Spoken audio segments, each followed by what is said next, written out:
Hi guys, welcome. Today we're going to finish out our alcohol, tobacco, and other drugs topic. And we're going to start with marijuana today.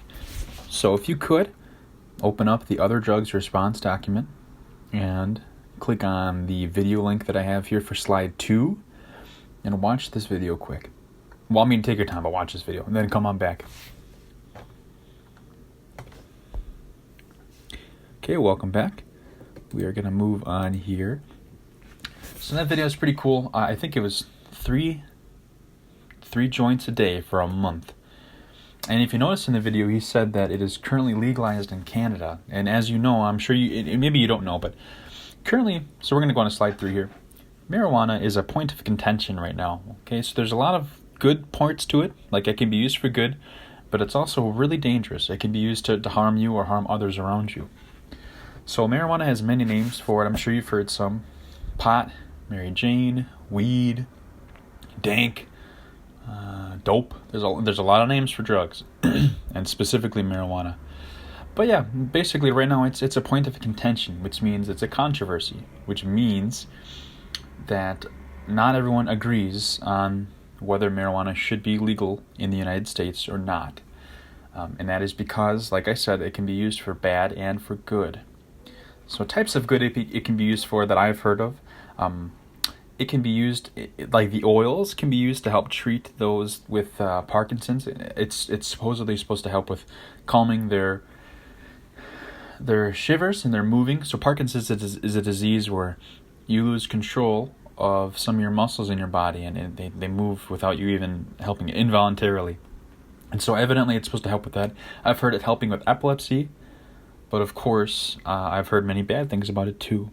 The reason I'm telling you these things, by the way, is so that if you ever see it, you can know and you can avoid it, or you can help others avoid it. So there's many different types of marijuana usage.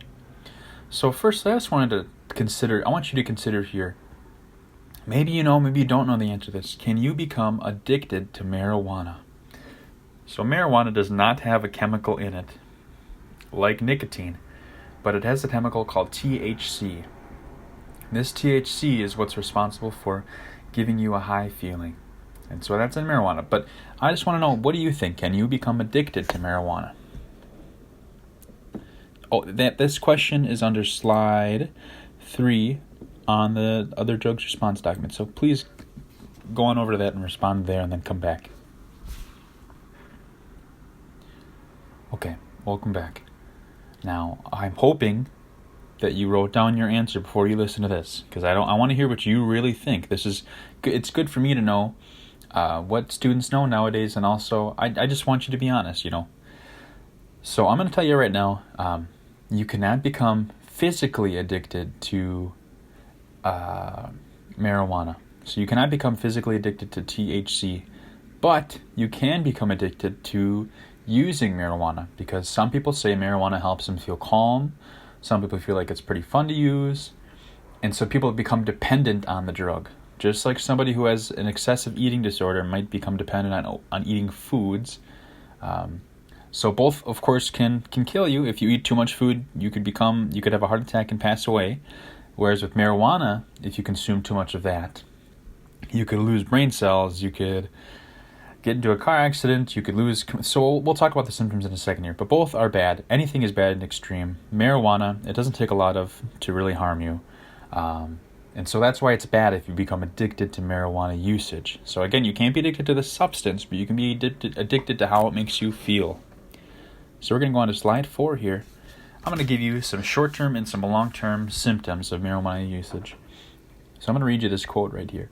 Using pot may raise your chances for clinical depression or worsen the symptoms of any mental disorders you already have. It can make you paranoid or lose touch with reality, so you hear or see things that aren't there. So I'm sure you've heard a joke before about somebody who's using marijuana, all of a sudden they see a purple elephant in the middle of the road. And it's like, I gotta watch out for the elephant. That's where it becomes scary. So if they're seeing things, especially while they're driving, they can swerve off and watch out for the purple elephant. Next thing they know, they've crashed into somebody next to them, and somebody's become injured or passed away, or even themselves have become hurt or passed away. So it's a scary thing, not being able to see or really trust what your surroundings are. The top quote here talks about worsening symptoms of mental disorders you may already have. Some people say that smoking marijuana, same thing as smoking cigarettes, same thing as drinking alcohol, makes them feel better. That is not true. It might help them in the moment, but over time, it just brings you down. It makes everything worse. Really good things to help depression, aside from if you're seeing a therapist and possibly if you need medication. Hopefully it doesn't get to that point, but if you do, that's okay. Something that really helps with fighting depression is, and I know it's really hard, but getting up and moving, exercising, eating healthy, those things really help boost natural hormones and neurotransmitters in your brain that get this stuff going and flowing. So people think they can use pot to replace things like exercise and eating healthy, but they can't. It just makes things worse. Also, pot use starting at a young age, such as in teenage years, causes long-term brain damage later on in life. So this affects their alertness, their memory, and their ability to learn. So while you're developing, your brain is changing. My brain is still changing. Your brain still changes up until about 28, and then it kind of sets in place. So there, I kind of gave my age. I'm under 28, okay? But if you use marijuana while you're younger and your brain's developing, it can leave long-term effects that you'll have for the rest of your life. So there's a similar risk for lung damage as smoking cigarettes. So if you smoke cigarettes, you can get terrible lung damage. I'm sure you know. So just imagine that video of that guy putting the cigarettes, or even the weed one, putting the weed in the cotton balls. That's what your lungs look like after a while. It affects coordination and muscular activity. And finally, it can bring on feelings of panic, a dry mouth, and difficulty breathing. So, I want you to take a moment here, go back to the document, and answer the questions for slide 4. What are 2 long-term symptoms of marijuana usage, and what are 2 short-term symptoms of marijuana usage? And then come on back. Okay, welcome back. At this point now, I want you to go back to your document, slide 5, and click on that video link. That's what we're on now. We're at slide 5. So we're going to start talking about vaping. So watch that video and come back to me. Okay, welcome back. So in the video, you should have seen a girl who had vaped so much that she needed to admit herself to a hospital because she had difficulty breathing. And I don't know if you remember seeing the x-rays of her lungs, but her lungs had become that way because of the heat needed to melt, or rather to vaporize the vape liquids. And so that heat from the liquids inflamed her lungs so bad over time, it caused like pneumonia-like symptoms. And if you don't know what pneumonia is, it can be a dangerous thing. Pneumonia is where you get fluid in your lungs, and I don't want to make you sad, but some people can have so bad pneumonia that they could actually drown in that fluid and pass away. Okay, so vaping over time very well could do that just from the heat alone. So, oh, by the way, we're on slide 6 now. There's a lot of things we don't know about vaping yet. It's only been around for maybe a couple decades, starting in the early 2000s. So actually, yes, it would be exactly like 2 decades, 2020. So yeah, what we do know is that heat can affect our lungs, but vapes also, or rather vape liquids, also contain metals that cling to your lung pockets. And these metals are toxic to our body. They build up over time and they can really harm us. And also, some contain nicotine. So it's just as bad as smoking cigarettes minus the lung cancer. Potentially, we don't know that for sure. You could have lung cancer, I don't know. But what I'm trying to say is you can get the nicotine from vapes and become addicted to those, and that's just as harmful, potentially. So like I said, there's a lot of things we don't know. A lot of tests are still going to be done here about vaping. And as you know, there are many forms of vapes. I'm sure, and this isn't a happy thing, I'm sorry if you do, but I'm sure a lot of you are familiar with Juuls specifically. That's pretty popular. It's a sad word to use, but it's pretty popular with teenagers nowadays. It's Juuls, because they look like USB sticks. But yeah, there's different forms. There's pipes, e-cigarettes. And the reason I'm telling you these things is so that you can take a look out in case you see them in the world. Sometimes you'll see cigarettes that look like a regular cigarette, but they're electronic. Okay. So at this point, go on back to your document And I want you to tell me, what are 2 things we know so far about vaping? That's under slide 6. And come back. All right, welcome back again. Last slide here. We're on slide 7 now. I'm going to talk about a few about other drugs here. So this is just a small list. There are countless types of drugs, but the ones that you're going to encounter are the ones that we're talking about here and the ones that we've talked about before mostly. So methamphetamines are pretty common. Unfortunately, sometimes around your neighborhood or some neighborhoods, you might find that people have been creating things like this in their house, and it's very dangerous, of course. Methamphetamine is a bad drug. It really wears you down.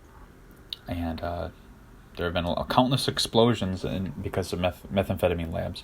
There's heroin. Heroin's a pretty big one right now in Wisconsin. There's a lot of heroin usage. Heroin is it's a drug that really makes you pass out, and the scare with that is that you become terribly addicted, and you could pass away while you're knocked out very easily. Usually people will switch to heroin after they become addicted to over-the-counter pain medications. That's one of the biggest drugs in the United States right now, and I think that's like the top 3rd leading cause of drug deaths, is starting with over-the-counter pain medications, and then people wanting more and more of a high that they go towards heroin.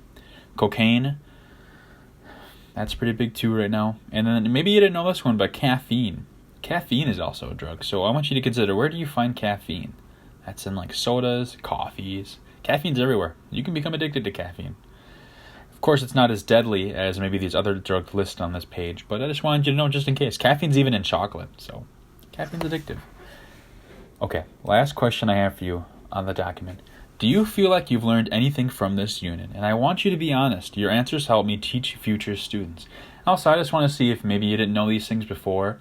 If I'm teaching the right stuff, I just want to make sure that you're aware. Are there any questions you have? I want you to leave. Here, I'll do another question here. What questions do you have?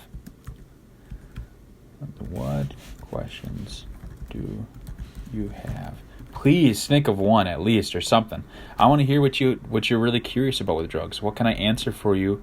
What are you curious about that maybe you've heard from your friends that you don't know who to turn to or talk about? Ask me. I'm happy to talk about this here because I want to give you the right information. All right. Well, that'll do it for today. Once you've completed that last question, and I really, really encourage you to ask me any questions you have. Please do, because I'd like to answer this for you. I'll even do another video with your questions anonymously. I will make this anonymous so nobody knows what you're asking, and I'll answer the question there. Okay. Have a good day.